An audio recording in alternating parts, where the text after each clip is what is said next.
الحمد لله وحده والصلاة والسلام على من لا نبي بعده.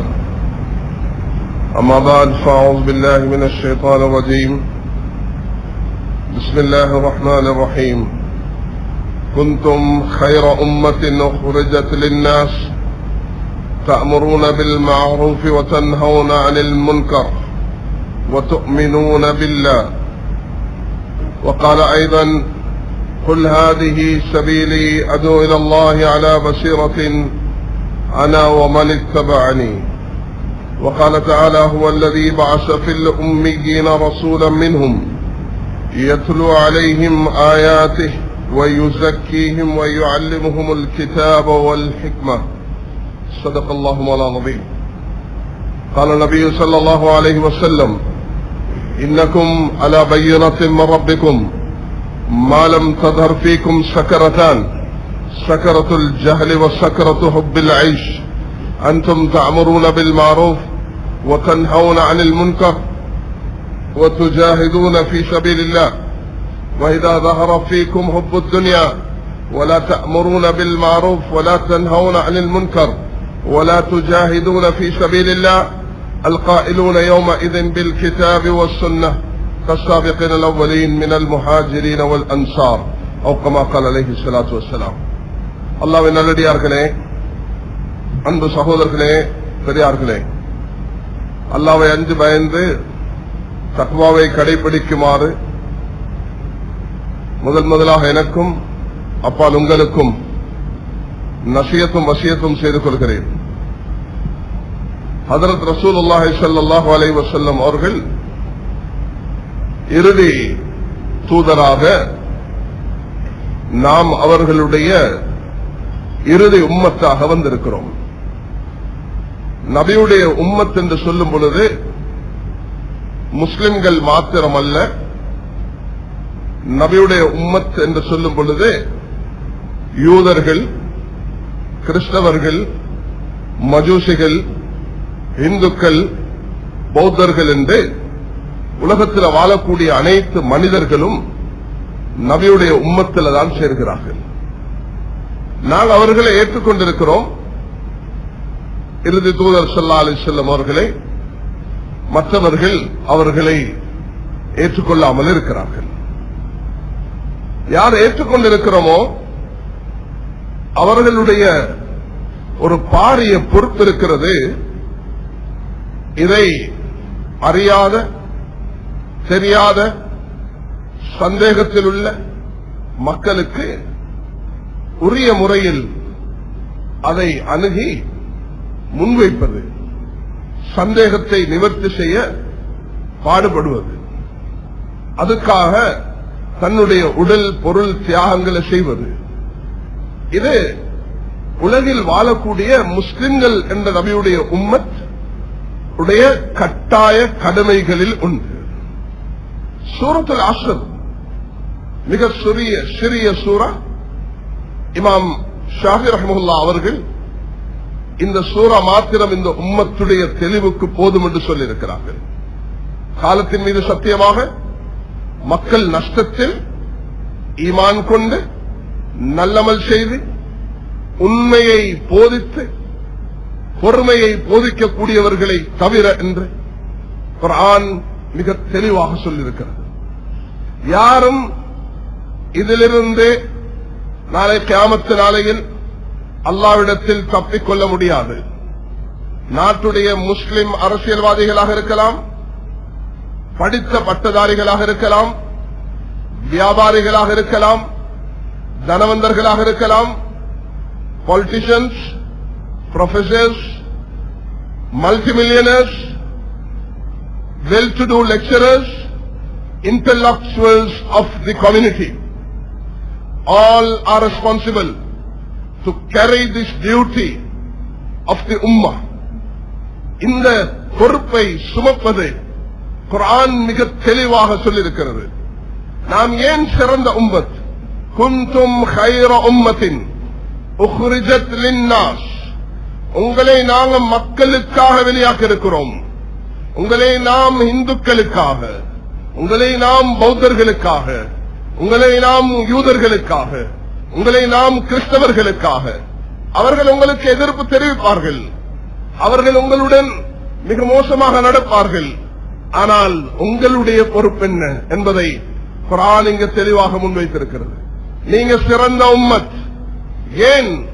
வியாபாரம் செய்வதனால் அல்ல, பணம் சேகரிப்பதனால் அல்ல, ரோட்டில் இறங்கி புரொட்டஸ்ட் செய்வதனால் அல்ல, கொடி தூக்குவதனால் அல்ல.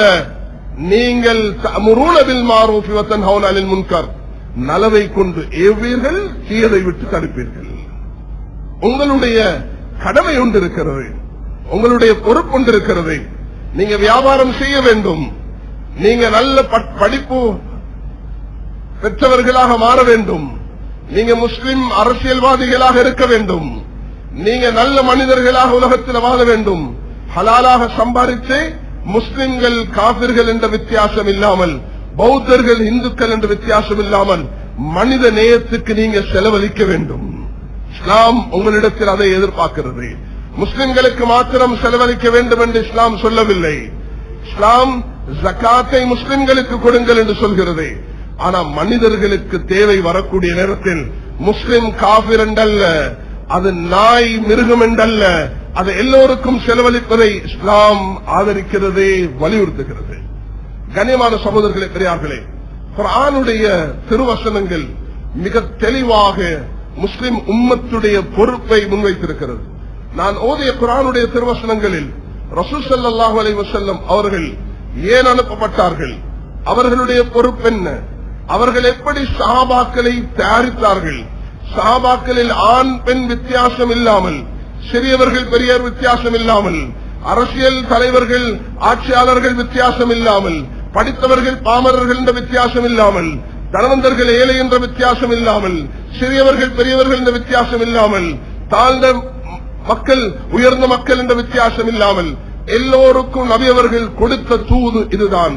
ரப்பனா வபஅஸ் ஃபீஹிம் ரசூலன் மின்ஹும் யத்லு அலைஹிம் ஆயாத்திக் வயுஅல்லிமுஹுமுல் கிதாப வல் ஹிக்மா வயுஸக்கீஹிம் இன்னக அன்தல் அஸீஸுல் ஹகீம். இது இப்ராஹிம் அலைஹிஸ்ஸலாம் அவர்களுடைய துஆ.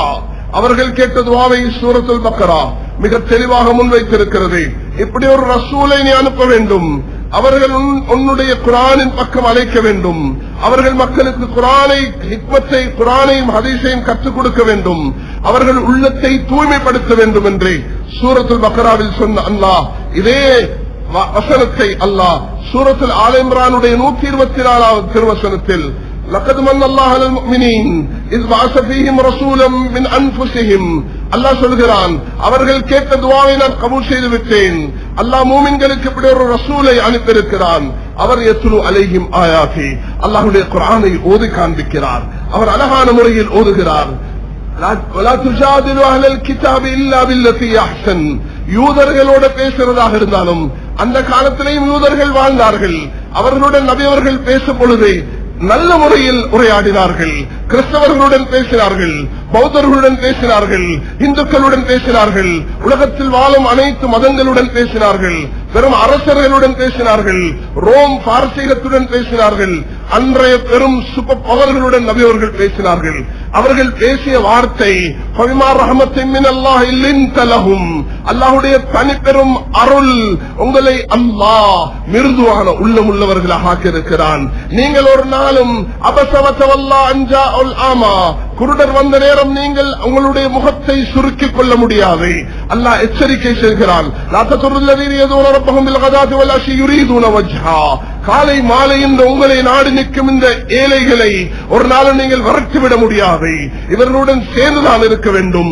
சேர்ந்து மக்களுடன் இந்த மார்க்கத்தை நீங்கள் போதிக்க வேண்டும், மார்க்கத்தை முன்வைக்க வேண்டும், வாழ்க்கை மூலமாக காண்பிக்க வேண்டும்.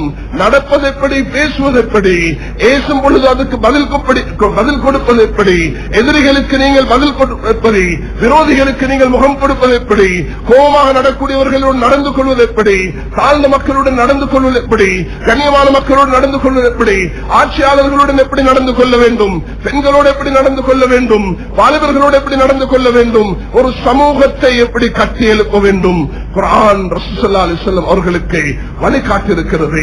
மிக தெளிவான குர்ஆனுடைய திருவசனங்கள். குர்ஆன்ல 4 இடங்களில் நபியுடைய இந்த பொறுப்பை, நபியுடைய இந்த வருகையை, நபியுடைய நோக்கத்தை சூரத்துல் ஜுமாவில் அல்லாஹ் சொல்கிறான், "ஹுவல்லதீ பாஸபில் உம்மீன ரசூலம் மின்ஹும்." அல்லாஹ் அனுப்பினான் உம்மிகளுக்கு ஒரு நபியாக அனுப்பினான், ஒரு ரசூலாக அனுப்பினான். அந்த ரசூல் செய்தென்ன? அவர் குர்ஆனை அழகாக ஓதி காண்பித்தார். அவருடைய ஓதல் காதல பஞ்சு போட்டுக் கொண்டிருந்த துஃபைல் இப்னு அம்ர் தௌசியை இஸ்லாத்தின் பக்கம் கொண்டது. அவருடைய ஓதல் அந்த விரோதம் காட்டிய மனிதரை இஸ்லாத்தின் பக்கம் கொண்டது. அவருடைய ஓதல் சூனியம் செய்கிறார் இந்த முஹம்மது என்று சொன்ன அந்த தமாவை கலிமா சொல்ல வைத்தது. அவருடைய ஓதல், அவருடைய குர்ஆனுடைய அந்த ஓதல் அதுக்கு கடினமாக இருந்த அந்த இக்ரிமா அபூ ஜஹலுடைய மகனை இஸ்லாத்தின் பக்கம் கொண்டது. அவருடைய அந்த குர்ஆனுடைய அழைப்பு அவருடைய வாழ்க்கையில் தென்பட்டது. அவருடைய வாழ்க்கை பணிவாக இருந்தது. இன்னக லஅலா குலுகின் அதீம், நீங்க சிறந்த பண்பாடில் இருக்கிறீர்கள். உங்களுடைய பண்பை பார்க்கும் பொழுது விரோதிகளுக்கு ஏச முடியாது. ஏசினாலும் அவர்கள் பின்பு தௌபா செய்கிறார்கள். உங்களுக்கு வாளேந்தியவருக்கு வாளை கொண்டு வெட்ட முடியாது. அவர் உங்களை நோவிச்சிருக்கலாம், கல்லால் அடிச்சிருக்கலாம். நீங்க தாயிஃப்ல ரத்தம் வடியக்கூடிய நிலைமைக்காக ஆளாக்கப்பட்டீர்கள். உங்களை விரட்டினார்கள், உங்களை துரத்தினார்கள், உங்களை அடித்தார்கள், உங்களை நோய்த்தார்கள். ஆனால் நீங்க அவர்களுக்கு பத்வா செய்யவில்லை. அவர்களுடைய நேர்வழிக்காக நீங்கள் முன்வைத்தீர்கள். மேலான சகோதரர்களே, இதுதான் ரசூல் அவர்கள் இறுதி தூதர் ஸல்லல்லாஹு அலைஹி வஸல்லம் காட்டிய வாழ்க்கை முறையை தவிர இதுக்கு மாற்றமான ஒன்றில் ஒரு நாளும் இந்த உம்மத் ஈரேற்றம் பெற மாட்டாது என்பதை ரோட்ல இங்கே கொடி தூக்கிறதுனால, வாலிபர்களை உற்சாகப்பட்டு புரொட்டஸ்ட் செய்யறதுனால ஒரு நாளும் இந்த உம்மத் வெற்றியின் பக்கம் வரமாட்டாது. இந்த உம்மத்துடைய வெற்றி நபியுடைய வாழ்க்கையில தான் தங்கி இருக்கிறது. இந்த உம்மத்துடைய ஈரேற்றம் ஒவ்வொரு எட்டும் இந்த உம்மத் நபியை விட்டு நகர்ந்தால் வரக்கூடிய சோதனை பயங்கரமாக இருக்கும்.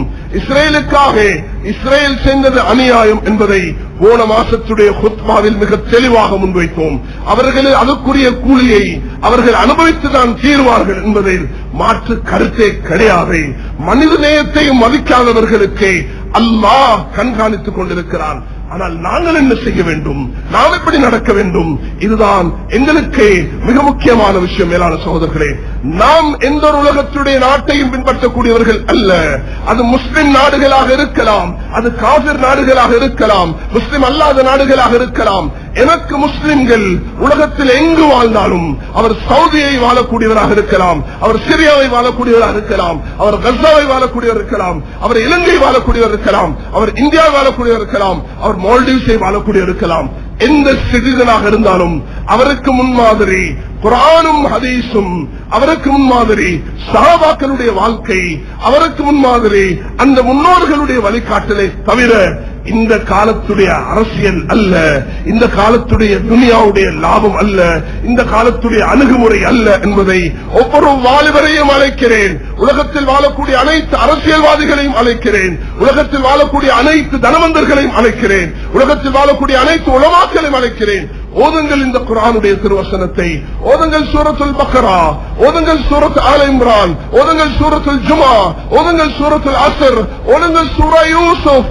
அல்லாஹ் தஆலா சொல்கிறான், குல் ஹாதிஹி சபீலி, இது என்னுடைய பாதை, அது இலல்லாஹி அலா வஸீரத்தின் அனா வ மன் இத்தபஅனி. மிக தெளிவான அத்தாட்சியுடன், மிக தெளிவான ஆதாரத்துடன் நான் அழைக்கிறேன். மிக தெளிவான, நான் மட்டுமல்ல, நானும் என்னை பின்பற்றக்கூடிய ஒவ்வொருவரும் இதன் பக்கம் தான் அழைக்க வேண்டும். ஓதுங்கள் குர்ஆனுடைய அந்த 124, 125, 126 சூரத்துன் நஹல் 16வது சூரத்தை ஓதுங்கள். திரும்ப திரும்ப ஓதுங்கள் வாலிபர்களே, திரும்ப திரும்ப ஓதுங்கள் படித்தவர்களே, திரும்ப திரும்ப ஓதுங்கள் உலமாக்களே, உலகத்தில் வாழக்கூடிய அனைத்து முஸ்லிம்களும் ஓதுங்கள் சூரத்துன் நஹலை. அல்லாஹ் தஆலா என்ன சொல்கிறான்? அல்லாஹ் உது இலா சபீல் ரப்பிக பில் ஹிக்மா வல் மௌஇதத்தில் ஹஸனா வஜாதில்ஹும் பில்லதி அஹ்சன். அல்லாஹ்வின் பக்கம் அழைக்கும் பொழுது கடினமான வார்த்தைகள் அல்ல, அல்லாஹ்வுடைய தீனை அறிமுகப்படுத்த வேண்டிய பொறுப்புல தவறிழைத்து விட்டு ஏண்ட குடும்பம், ஏண்ட வியாபாரம், ஏண்ட சொத்து, ஏண்ட மனைவி, ஏண்ட செல்வம், ஏண்ட வீடு, ஏண்ட வாசல், பணம் சேர்க்கிறதுலதான் என்ன கவனம். அது ஹராமா வருதா ஹலாலா எனக்கு பிரச்சனை இல்ல. நான் ஹலாலா சம்பாதிச்சாலும் சரி, நான் ஹராமா சம்பாதிச்சாலும் சரி, நான் பிரஸ்டிஜான லைஃப் வாழ வேண்டும். அதுதான் நாட்டு சட்டம். எந்த மூலைக்கும் போகட்டும். எவ்வளவு லஞ்சம் எடுக்கலுமா, எவ்வளவு லஞ்சம் கொடுக்கலுமா, எப்படி வட்டி எடுக்கலுமா, எப்படி வட்டி கொடுக்கலுமா, எப்படி கப்பம் எடுக்கலுமா, எப்படி கப்பம் கொடுக்கலுமா, ஆள் வச்சு கொள்ளணுமா, என்னென்ன ஹராமான தொழில்களை செய்யலுமோ அத்தனை ஹராமின் தொழிலையும் செஞ்சுட்டு துனியா துனியா துனியா ஓடி அந்த துனியாவை சேகரிச்சுட்டு தொழுகைன்றது கவனம் இல்ல. எத்தனை வீதம் தொழுகிறோம், எத்தனை வீதம் தக்காத் கொடுக்கிறோம், எத்தனை வீதம் ஹஜ் செய்கிறோம், எத்தனை வீதம் அல்லாஹ்வுடைய கட்டளைகளை நிறைவேற்றுகிறோம். எந்த உள்ளம் தூய்மையாக இருக்க வேண்டுமோ அந்த உள்ளத்துடைய தூய்மை இல்ல. சண்டை பிடிக்க வேண்டாம், சிரா வேண்டாம், வட்டி வேண்டாம், சூது வேண்டாம், சண்டை வேண்டாம் என்று அல்லாஹ் சொன்னது. சண்டை பிடிச்சு பிடிச்சு பிடிச்சு ஒரு தீய சமூகத்தை கட்டி எழுப்பிட்டு மேலான சகோதரர்களே ரோட்ல இறங்கி புரொட்டஸ்ட் செஞ்சதுனால அல்லாஹ்வோட உதவி ஒரு நாளும் அந்த சமூகத்துக்கு வரமாட்டாரு. ஹராத்த செஞ்சுட்டு, அல்லாஹ்வுக்கு மாறு செஞ்சுட்டு, தொழுகையை கதா செஞ்சுட்டு, பெருமனே வீராங்கி பேச்சுகள் பேசுறதன் மூலமாக ஒரு நாளும் ஒரு உதவியை அல்லாஹ்விடத்தில் பெற்றுக்கொள்ள முடியாதுங்க. வாருங்கள் அல்லாஹ்வின் தீன் பக்கம். அல்லாஹ்வுடைய தூதர் ஸல்லல்லாஹு அலைஹி வஸல்லம் அவர்கள் காட்டிய அந்த தீனை பற்றி பிடித்துக் கொள்ளுங்கள். அல்லாஹ்வுடைய உதவியை நாளைக்கு காண்போம். மேலான சகோதரர்களே, ஒரு முக்கியமான விஷயத்தை கருத்து கெடுங்க. ரசூல் ஸல்லல்லாஹு அலைஹி வஸல்லம் அவர்கள் ஹயாத்தோடு இருக்கக்கூட சஹாபாக்கள் பெரும் பாவத்தில் ஈடுபட இல்லை. பெரும்பாவத்தில் ஈடுபட்ட சஹாபாக்கள் தௌபா செஞ்சு இஸ்லாத்தை ஏற்றுக்கொண்டதற்கு பிறகு 1, 2, 3 தான் அவர்கள் தவறு செஞ்சிருப்பார்கள். மனிதன் என்ற அடிப்படையில் அதையும் உடனடியாக மீட்டுக் கொண்டார்கள், உடனடியாக தௌபா செய்து கொண்டார்கள். யாரும் அப்படி பாவம் செஞ்சாலும் தௌபா செஞ்சதற்கு பிறகு, அவர்கள் இஸ்லாம் ஏற்றுக்கொண்டதற்கு பிறகு, அவர்கள் பாவத்தில் ஈடுபட்டாலும் உடனடியாக அல்லாஹ்வின் பக்கம் மீண்டார்கள், தௌபா செய்தார்கள், மன்றாடினார்கள். வட்டியா விட்டு விட்டார்கள், தினமா மன்றாடினார்கள். உயிரோட குழந்தைகளை புதிச்சார்களா அதை விட்டார்கள், சூது விளையாட்டா விட்டார்கள், தவறான பழக்கமா விட்டார்கள், குடியா விட்டார்கள், மதுபானம் நதியாக ஓடியது. வட்டி, நான் என்னுடைய அங்கிள் அப்பாசுடைய வட்டியை முதலாவது இல்லாமல் ஆக்குகிறேன். நபி அவர்கள் அதுக்கு முற்றுப்புள்ளி வைத்தார்கள். அவர்கள் ஹிஜாபா அதை முறையாக அணிந்தார்கள். அவருடைய வாழ்க்கை முன்மாதிரியாக இருந்தது. அப்படியும் தவறுகள் நடந்தால் உடனடியாக தௌபா செய்து மீண்டு கொண்டார்கள். ரசூலுல்லாஹி அலைஹி வஸல்லம் அப்படிப்பட்ட ஒரு சமூகத்தை கட்டி எழுப்பிட்டு போனார்கள். மதீனாவுடைய வாழ்க்கையில தான் உஹது யுத்தம் நடந்தது. மதீனாவுடைய வாழ்க்கையில தான் தபூக் யுத்தம் நடந்தது. இந்த தபூக்குலையும் உஹதுலையும் நபியுடைய பேச்சை கேட்காதனால, நபியுடைய சொல்லுக்கு மாற்றம் செஞ்ச காரணத்தினால அல்லாஹ் தோல்வியை கொடுத்தான் முஸ்லிம்களுக்கு, தோல்வியை கொடுத்தான் முஸ்லிம்களுக்கு. இது ஒரு எடுத்துக்காட்டாக இருக்க வேண்டும். உலகத்தில் வாழும் முஸ்லிம்களே, அல்லாஹ் ரசூலுக்கு மாறு செஞ்சு விட்டு நீங்க வட்டிக்கு மேல வட்டி, சூதுக்கு மேல சூது, ஹராத்துக்கு மேல ஹராம், உங்களுடைய அரசியல் அது நபியுடைய அரசியலாக இருக்க வேண்டும். அப்ப அந்நியர்கள் பார்ப்பார்கள், ஓஹோ இதல்லவா வாக்கு மாறாதது, இதல்லவா நேர்மையானது, இதல்லவா தூய்மையானது, உலகத்துக்கு இஸ்லாம் இதுதான் என்று காட்டுவதற்கு எங்களுடைய ஒரு பாரிய பொறுப்பு இருக்கிறது. இதுக்காக தான் ரசூல் ஸல்லல்லாஹு அலைஹி வஸல்லம் அவர்களை அல்லாஹ் 2 வகையான வாழ்க்கை கொடுத்தான். ஒன்று மக்கத்துடைய வாழ்க்கை, ஒன்று மதீனத்துடைய வாழ்க்கை. மக்கத்துடைய வாழ்க்கை 13 வருஷம். அந்த நேரத்தில் நபி அவர்கள் மைனாரிட்டியாக இருந்தார்கள். மதீனத்துடைய வாழ்க்கை 10 வருஷம். அங்கு நபி அவர்கள் மெஜாரிட்டியாக வாழ்ந்தார்கள். பிற்காலத்தில் இந்த 2 வாழ்க்கை முன்மாதிரியாக இருக்கிறது. கண்ணியமானவர்களே, இமாம் மாலிக் ரஹ்மத்துல்லாஹி அவர்கள் சொல்கிறார்கள், இந்த உம்மத்துடைய சீர்திருத்தம், இந்த உம்மத்துடைய வெற்றி, குறிப்பாக இறுதி காலத்தில் வரக்கூடிய இந்த உம்மத்துடைய வெற்றி எதுல தங்கியிருக்கிறது என்று சொன்னால், முன்னைய காலத்தில் வாழ்ந்தவர்கள் எதை செய்தார்களோ அதுலதான் தங்கியிருக்கிறது. முன்னைய காலத்தில் வாழ்ந்தவர்கள் எதில் ஈடுபட்டார்கள்? வியாபாரியும் அவருடைய வியாபாரம் ஹலாலாக சம்பாதிக்க வேண்டும், தனவந்தர் அதில் ஈடுபட வேண்டும், ஆட்சியாளர் அதில் ஈடுபட வேண்டும், படித்தவர் அதில் ஈடுபட வேண்டும். ஆனா முதல் பிரையாரிட்டி எதுக்கு கொடுத்தார்கள்? நான் அல்லாஹ்வுடைய அடியான், நபியுடைய தூதர், நபியுடைய நியாமத், அந்த பிரதிநிதியாக இருக்கிறேன். நபி அவர்கள் காட்டி தந்த வாழ்க்கை தான் எனக்கு முன்மாதிரி. நான் கடின போக்கில் வாழலாது, நான் தீவிரத்தை கடைபிடிக்க முடியாது, நான் அந்நியர்களுடைய முறையை ஒரு நாளும் நான் கடைபிடிக்க முடியாது. அந்நியர்களுடைய முறையை கடைபிடித்து இந்த உம்மத்துக்கு ஒரு நாளும் வெற்றி வரமாட்டாது.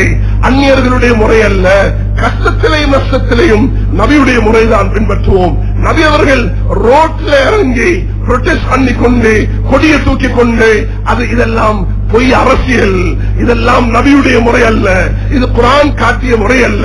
இது உலகத்துல டெமோக்ராட்டிக் கண்ட்ரீஸ்ல ஒரு சில விஷயங்களை அடக்கிறதுக்குள்ள முறையாக இருக்கலாம். ஆனால் குர்ஆன் காட்டிய முறை, யார நீங்க கொடி தூக்குறீங்களோ உங்களுக்கு ஷரியத் இருக்குதா, உங்களுக்கு அல்லாஹ் ரசூலுடைய கட்டளை இருக்குதா, நீங்க அந்த தாவாவை சரியாக செய்றீங்களா, நீங்க தீனோட வழிபட்டு நடக்கிறீங்களா, இதுதான் மேலான சகோதரர்களே. உங்களோட ஆத்திரத்தை வெளிப்படுத்துறது மட்டுமல்ல, உங்களுக்கு அல்லாஹ்வுக்கும் இருக்கக்கூடிய தொடர்பு எப்படி இருக்கிறது, அல்லாஹ் ரசூலோட உங்களுக்கு உறவு எப்படி இருக்கிறது.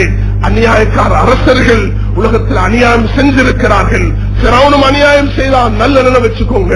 உலகத்தில் யாரும் அநியாயம் செய்து அல்லாஹ்விடத்துல தப்பிக்கொள்ள முடியாது. ஃபிரௌனும் அந்த அரசியல் செய்தான், அவனும் அட்டூழியம் செய்தான், அவனும் அநியாயம் செய்தான், குழந்தைகளை கொண்டான், பெண்களை விட்டான், அநியாயம் செய்தான். அவனுடைய அநியாயம் நீடிக்கவில்லை. அநியாயம் செய்யக்கூடிய யாருடைய அநியாயமும் உலகத்தில் நீடிக்க மாட்டாது. ஆனா நாங்க முஸ்லிம்களாக வாழக்கூடிய நாங்க உலகத்தில் வாழ்ந்து மௌத்தாகினாலும் எங்களுக்கு வெற்றி, நாங்க வாழ்ந்தாலும் எங்களுக்கு வெற்றி. எதன்படி வாழ வேண்டும்? யகூதிகளுடைய வழிகாட்டல் அல்ல, அந்நியர்களுடைய வழிகாட்டல் அல்ல, குர்ஆனுடைய வழிகாட்டல், ஹதீஸுடைய வழிகாட்டல். உலக நாட்டு முஸ்லிம்களுக்கு எந்த ஒரு நாடு முன்மாதிரி அல்ல, எனக்கு முன்மாதிரி குர்ஆனும் ஹதீஸும் தான். நாங்க எந்த ஒரு விஷயத்தை கையாளுறதாக இருந்தாலும் குர்ஆன் ஹதீஸ் தான் கையாள வேண்டும். கஷ்டமா நஷ்டமா, லாபமா சந்தோஷமா, ஏழ்மையா செலவமா, பிரச்சனையா சந்தோஷமா, மேலான சகோதரர்களே, எந்த நிலைமையிலையும் நாம் கடைபிடிக்க வேண்டிய அணுகுமுறை குர்ஆன் ஹதீஸுடைய அணுகுமுறையாக இருக்கும். குர்ஆன் நமக்கு என்ன வழிகாட்டுகிறது, ஹதீஸ் நமக்கு என்ன வழிகாட்டுகிறது? கவனிங்க. ஒவ்வொரு தாயும், ஒவ்வொரு குழந்தையும், ஒவ்வொரு வாலிபரும், ஒவ்வொரு யுவதியும், ஒவ்வொரு அரசியல் தலைவர்களும் தன்னுடைய பொறுப்பை சூரத்துல் அஸ்ருடைய பொறுப்பாக, தன்னுடைய பொறுப்பை குன்தும் கைர உம்மத்தின், நீங்க சிறந்த உம்மத், நீங்க பார்லிமெண்ட்ல இருக்கிறீங்களா, நீங்க சிறந்த உம்மத். ஏன்? நலவை கொண்டு ஏவ வேண்டும், தீயதை விட்டு தடுக்க வேண்டும். நீங்க அந்நியர்களோடு சேர்ந்து இருக்கிறீங்களா, நலவை கொண்டு ஏவ வேண்டும், தீயதை விட்டு தடுக்க வேண்டும். மனித நேயம் இந்த இடத்துல, இந்த நாட்டில் தேவை என்ன? இந்த நாட்டில் தேவை மனித நேயத்தை வளர்க்க வேண்டும். இந்த நாட்டில் தேவை இஸ்லாம் இதுதான் என்று காண்பிக்க வேண்டும். இஸ்லாம் என்றால் ஜிஹாத், இஸ்லாம் என்றால் பெண்களுக்கு அநியாயம், இஸ்லாம் என்றால் இது அடக்குமுறை, இஸ்லாம் என்றால் இப்படிப்பட்ட தீவிரவாதம் என்றுதான் உலகத்துக்கு காண்பிக்கப்படுகிறது. நாங்க சொல்ல வேண்டும் இந்த நாட்டில் இஸ்லாம் அதுவல்ல, இஸ்லாமிய ஜிஹாத் இந்த ஜும்மால நாங்க செய்யற ஹுத்பா இதுவும் ஜிஹாதுடைய ஒரு பகுதிதான். நாங்க முஸ்லிம்கள் அல்லாதவர்களோட பண்பாக நடக்கிறதே இதுவும் ஜிஹாதுடைய ஒரு பகுதிதான். ஜிஹாத் என்பது வாளெடுத்துக் கொள்வது மாத்திரமல்ல, அதுவும் ஆபரேஷன். அதை அநியாயங்கள் நடக்கும் பொழுது யுனைடெட் நேஷன்லையும் சட்டம் இருக்குது, இந்த நாட்டிலையும் சட்டம் இருக்குது. அநியாயம் நடக்கும் பொழுது என்ன செய்ய வேண்டும்? இஸ்லாம் அதுக்கு ஜிஹாத் என்று வைத்திருக்கிறது. ஜிஹாதை உலகம் தவறாக புரிந்து வைத்திருக்கிறது. ஜிஹாதை விளங்க வைக்க வேண்டும் இந்த மக்களுக்கு. எங்களை பற்றி எங்களோட பர்தா என்னென்று விளங்க வைக்க வேண்டும் இந்த மக்களுக்கு. மேலான சகோதரர்களே, தவறிவிட்டோம், திரும்ப திரும்ப சொல்கிறோம். உலமாக்களே, உங்களோட பொறுப்பை எடுங்கள். தனவந்தர்களே, உங்களோட பணத்தை செலவழிங்கள். படித்தவர்களே, உங்களோட ஆற்றலை கொண்டு வாருங்கள், மக்களுக்கு பகிர்ந்து கொடுங்கள். எங்களை பற்றி நீங்க தவறாக விளங்கி இருக்கிறீங்க. எங்களோட பொறுப்பு ஒன்று இருக்கிறது. பொறுப்பை விட்டுட்டு ரோட்ல இறங்கி, கடத்தருள் இறங்கி, பஜார்ல இறங்கி, டிவிக்கு போயிட்டு டிபேட் செய்யறதுனால ஒரு நாளும் இதை அடைய முடியாது. ஒவ்வொரு முஸ்லிம் ஒவ்வொரு அந்நிய சகோதரர்களை மதிக்க பழக வேண்டும், அந்நிய மதங்களை மதிக்க பழக வேண்டும். அந்த அணுகுமுறை தான் குர்ஆன்ல ரசூல் ஸல்லல்லாஹு அலைஹி வஸல்லம் மக்காவுடைய வாழ்க்கையில வாழ்ந்து காட்டினார்கள். சுப்ஹானல்லாஹ், மக்களுடைய வாழ்க்கையில வராத விரோதமாக, மக்களுடைய வாழ்க்கையில வராத குரோதமாக, மக்களுடைய வாழ்க்கையில காணாத விஷயங்களா? ஏன் அல்லாஹ் தஆலா நம்ரூதுடைய கதையை சொல்லியிருக்கிறான்? அதெல்லாம் ஏன் அது சமூகத்துடைய கூட்டத்தை பற்றி சொல்லி இருக்கிறார். அல்லாஹ் நூறு இஸ்லாத்துடைய மக்களை பற்றி சொல்லி இருக்கிறார். அல்லாஹ் தஆலா அந்த காபீல் ஹாபீலை பற்றி சொல்லி இருக்கிறார். அல்லாஹ் தஆலா அந்த ஃபிரௌனுடைய அட்டகாசத்தை சொல்லி இருக்கிறார். எதுக்கு? கதையல்ல, வாழ்க்கைக்கு. ஏ மக்களே, உங்களுக்கு இதுல படிப்பு இருக்கிறது, எடுத்து நடங்கள், இதை முன்மாதிரியாக எடுங்க. இதுதான் ஃபிரௌனுக்கு நடந்ததுதான் உலகத்துடைய எல்லாருக்கும் நடக்கும். அநியாயம் நீடித்தால் நாம் என்ன செய்ய வேண்டும்? அல்லாஹ் தன்னுடைய பொறுப்பை எடுப்பான். அப்புறம் படையெடுத்து வந்த பொழுது அப்துல் முத்தலிபுக்குள்ள ஈமானங்களுக்கு இல்லையா? அப்துல் முத்தலிப் சொன்னான், இது அல்லாஹ்வுடைய வீடு, என்னுடைய ஆடு. அல்லாஹ்வுடைய வீடு, என்னுடைய ஆடு. ஆடை எனக்கு தந்திரு, அல்லாஹ் இதை பார்த்துக் கொள்வான். தர்மீஹிம் பிஹிஜாரத்தின் மின் சிஜ்ஜீல். அல்லாஹ் புடிக்கற்களை கொண்டு அந்த அநியாயக்காரர்களை அல்லாஹ் முடித்தான். கண்ணியமானவர்களே, வாலிபர்களே, உங்களோட வேகம் எங்களுக்கு தேவை. எதுக்கு? தஹஜ்ஜுடைய தொழுகைக்கு. உங்களோட வேகம் எங்களுக்கு தேவை. எதுக்கு? கண்ணீர் வடிக்கிறதுக்கு. உங்களோட வேகம் எங்களுக்கு தேவை. எதுக்கு? வாலிபர்களோட அழகான ட்வீட் பண்றதுக்கு. உங்களோட வேகம் எங்களுக்கு தேவை. எதுக்கு? நீங்க இந்த மெசேஜ்களை அழகான மெசேஜ்களாக கொடுக்கிறதுக்கு. ஃபிரௌன் எப்படிப்பட்டவன்? அல்லாஹ் ஃபிரௌனிடத்தில் அனுப்புகிறான். யார? மூசாவையும் ஹாரூனையும். கூலா லஹு கௌலன் லையினா. குழந்தைகளை அறுக்கிறான், குழந்தைகளை துண்டு துண்டாக அறுக்கிறான். நபி மனித நேயத்துக்கு அநியாயம் செய்கிறான் ஃபிரௌன். அவனிடத்தில் அல்லாஹ் அனுப்பக்குள்ள மூசாவையும் ஹாரூனையும், நபியே நீங்க ரெண்டும் நபிமார்கள், அவனுக்கு சாஃப்டான கைண்டான வார்த்தைகளை நான் சொல்ல வேண்டும் என்று அல்லாஹ் சொல்கிறான். கண்ணியமானவர்களே, இதை விட்டுட்டு வேறொரு அணுகுமுறையை கொண்டு இந்த நாடோ உலக நாடோ வெற்றி அடைய முடியாது என்பதை அல்லாஹ்வுடைய ரசூல் நின்ற இந்த மெம்பரில் இருந்தே சொல்லி வைக்க விரும்புகிறோம். இதுதான் எங்களுடைய அணுகுமுறை, இதுதான் நாங்கள் கையாள வேண்டிய முறை. நாங்கள் ஒவ்வொருவரும், ஒவ்வொரு பௌத்த சகோதரர்கள், இந்து சகோதரர்கள், கிறிஸ்தவ சகோதரிகள், எங்களோட தாய்மார்கள் அவர்களுடன் பேச வேண்டும். எங்களை பற்றி, எங்களோட பரதா பற்றி உங்களுக்கு சந்தேகமா? ஏன் சந்தேகம்? ஏன் நாங்கள் பரதா கொடுக்கிறோம்? எங்களுடைய ஜிஹாத் என்னது? ஆள் கொள்றது அல்ல. ஜிஹாதுக்கு பல கருத்துகள் இருக்குது. அநியாயத்தை ஒழிக்கிறது, நாசகார செயல்களை இல்லாமல் ஆக்குறது, மக்களை அமைதியாக வாழ வைக்கிறது. இதுதான் அல்லாஹ்வை அறிமுகப்படுத்துறது. இதுதான் ஜிஹாத். மேலான சகோதரர்களே, பெரியார்களே, அநியாயங்கள் இல்லாமல் ஆக வேண்டும், மனிதநேயம் வளர்க்கப்பட வேண்டும். அதுக்கு அழகான போதனைகள் அல்லாஹ் தஆலாவுக்காக செய்யக்கூடிய நேரத்தில் ஒரு சிறந்த சமூகம் கட்டியெழுப்பப்படும். அதனால் எல்லோரும் அல்லாஹ்வின் பக்கம் திரும்புங்கள். அப்துல்லா இப்னு உமர் ஒரு வாலிபர், அவருக்கு நபி அவங்க சொன்னாங்க, ரஜுலுன் சாலிஹுன், சாலிஹான மனிதர் இவர், வாலிபர். ஆனா இவருக்கு தஹஜ்ஜுடைய தொழுகை இல்ல. படிங்க சஹீஹ் புகாரி செகண்ட் வால்யூம், அந்த சாப்டர் ஆஃப் நஃபில் தொழுகை, தஹஜ்ஜுடைய தொழுகையில் இந்த ஹதீஸ் வந்திருக்குது. ஸல்லல்லாஹு அலைஹி வஸல்லம் சொன்னாங்க, இவர் வாலிபர், இவரிடத்துல தஹஜ்ஜுத் இல்ல. எங்க வாலிபர்களுக்கு தேவை என்ன? நீங்க ட்விட்டர்ல இருக்கிறீங்களா? நீங்க இன்டர்நெட்ல இருக்கிறீங்களா? நீங்க வெப்சைட்ல இருக்கிறீங்களா? நீங்க எதையும் கிரியேட் பண்றீங்களா? நல்லது போதுங்க, நல்ல விஷயத்தை பேசுங்க, இஸ்லாம் காட்டிய விஷயங்களை சொல்லுங்க, சந்தேகங்களை நிவர்த்தி செய்யுங்க. இந்த நாடு அமைதியின் பக்கம் நிச்சயமாக வரும். எந்த அரசராலும் அமைதி கொண்டு வர முடியாது, எந்த தலைவராலும் கொண்டு வர முடியாது. படைத்த ரப்பால கொண்டு வர முடியும். எங்களுடைய அமல் தான் கொண்டு வரும், எங்களோட தக்வா கொண்டு வரும், எங்களோட துஆ கொண்டு வரும், எங்களோட கண்ணீர் கொண்டு வரும், எங்களோட தஹஜ்ஜுத் கொண்டு வரும், எங்களுடைய தௌபா கொண்டு வரும், நாங்க செய்த தௌபா கொண்டு வரும், வாலிபர்களுடைய ஃபஜ்ருடைய தொழுகை கொண்டு வரும். நீங்க ப்ரொடெஸ்ட் பண்ணி ரோட்ல இறங்கி கத்தி இன்னொருடைய பொருளை நாசப்படுத்தி அவர்களை இவர்களை பேசி இங்க இருந்து கொண்டு பலஸ்தீனுக்கு கொடி தூக்கி ஒன்றும் சரி வராது. இங்குள்ள மக்கத்து வாழ்க்கை என்ன அதை பார்க்க வேண்டும். மக்கத்து வாழ்க்கையில நபி அவர்கள் எப்படி வாழ்ந்தார்கள், நபியுடைய பொறுமை என்ன? படிங்க சூரத்து நஹல் 16ஆம் சூரத்தை படித்து பாருங்கள். அல்லாஹ்வுடைய வழிகாட்டல். சில மக்கள் தன்னுடைய சுய லாபத்துக்காக இஸ்லாம் என்ற பேர்ல உலகத்தில் பிசினஸ் பண்றாங்க. இஸ்லாம் என்ற பேர்ல அவர்களுடைய பேங்க் பேலன்ஸ் சேர்க்கிறாங்க. இஸ்லாம் என்ற பெயர்ல அவர்கள் தவறான அணுகுமுறையை உலகத்துக்கு காண்பிக்கிறாங்க. நயவஞ்சகர்களுடைய அந்த கூட்டுதான் இது. இந்த பழிக்கு ஆளாகிறார்கள். ஸ்ரீலங்கா முஸ்லிம்களை, உலகத்தில் இருக்கக்கூடிய அனைத்து தமிழ் பேசக்கூடிய முஸ்லிம்களை, இந்த வார்த்தைகளை கேட்கக்கூடிய ஆண்கள் பெண்கள் எல்லாம் இதன் பக்கம் திரும்ப வேண்டும்.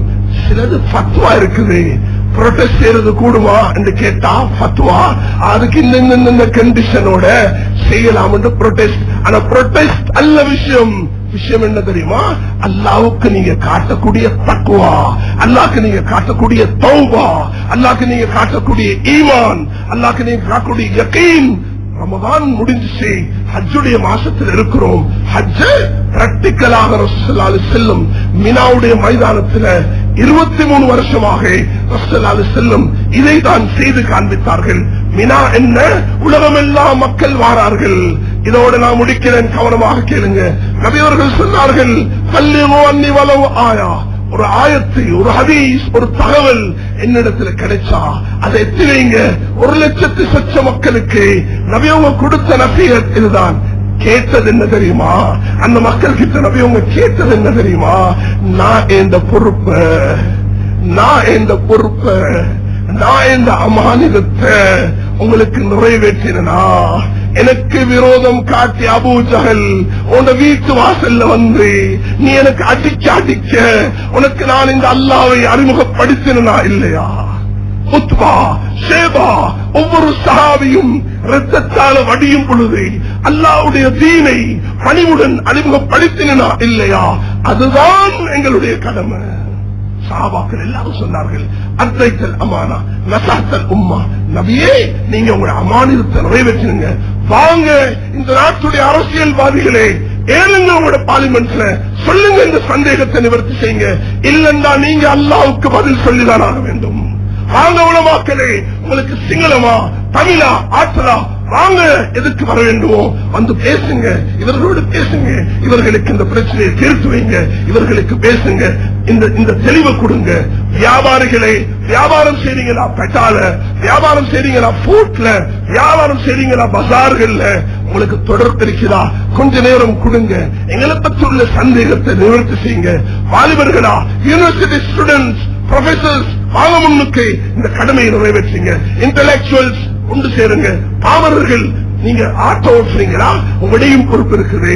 நீங்களும் இந்த மார்க்கத்தை அறிமுகப்படுத்துங்க. இதை செய்ய தவறினால் இதுக்கு பிறகு வரக்கூடியதை யாராலும் தடுத்து நிறுத்த முடியாது. இது அல்லாத வேறொரு முறை ஒரு நாளும் எங்களுக்கு வெற்றியை தரமாட்டாது என்று சொல்லிக்கொண்டு, அல்லாஹ் எனக்கும் உங்களுக்கும் முதலாவது தௌபா நசீவாக்க வேண்டும். அல்லாஹ், இவ்வளவு காலம் ஜினா செஞ்சா உடனே தௌபா செய்வோம், குடிச்சா உடனே தௌபா செய்வோம், சூது விளையாடினா தௌபா செய்வோம். ஆனா இவ்வளவு நாளாக இந்த பெரும்பான்மை சமூகத்துக்கு அல்லாஹ்வுடைய தீனை அறிமுகப்படுத்த தவறிவிட்டோம். அதுக்கு முதலாவது தௌபா செய்ய வேண்டும். அதுக்கு செய்யற தௌபா அல்லாஹ் இந்த நாட்டுடைய அமைதியை கொண்டு சேர்ப்பான். முஸ்லிம்களாக வாழ்வோம். வல்ல அல்லாஹ் எங்கள் அனைவர்களுக்கும் உதவி செய்வானாக. அல்லாஹ் எங்களை உலக நாடுகளில் கண்ணியமாக வாழ செய்வாயாக. எங்களுடைய கடமைகளை குர்ஆன் சூரத்துல் அஸ்ர்ல, ஆல இம்ரான்ல, பக்ரால, சூரா யூசுப்ல எங்களுக்கு தந்த பொறுப்பை நிறைவேற்றக்கூடிய பாக்கியத்தை எமக்கு தந்தருள்வாயாக. எங்களுடைய குடும்பம், வியாபாரம், சொத்து செல்வத்துக்கு நாங்கள் முக்கியத்துவம் கொடுக்கிறது போல பன்மடங்கு அதிகமாக அல்லாஹ் உனக்கும் உன்னுடைய தூதருக்கும் உன்னுடைய வீருக்கும் முக்கியத்துவம் கொடுக்கக்கூடிய பாக்கியத்தை எம் அனைவர்களுக்கும் தருவாயாக. அல்லாஹ் இந்த நாட்டு முஸ்லிம்களை பாதுகாப்பாயாக. இந்த நாட்டில் வாழக்கூடிய அனைத்து பௌத்த, இந்து, கிறிஸ்தவ சகோதரர்கள் ஒன்றுபட்டு வாழ கிருபை செய்வாயாக. மறைமுகமான உதவியை செய்வாயாக. எல்லா அனைவர்களுக்கும் நீ நேர்வழியை காட்டுவாயாக. எங்களுடைய துஆக்களை ஏற்றுக்கொள்வாயாக. வாஹிர் தஅவானா அல்ஹம்துலில்லாஹி ரப்பில் ஆலமீன். அல்ஹம்துலில்லாஹ்.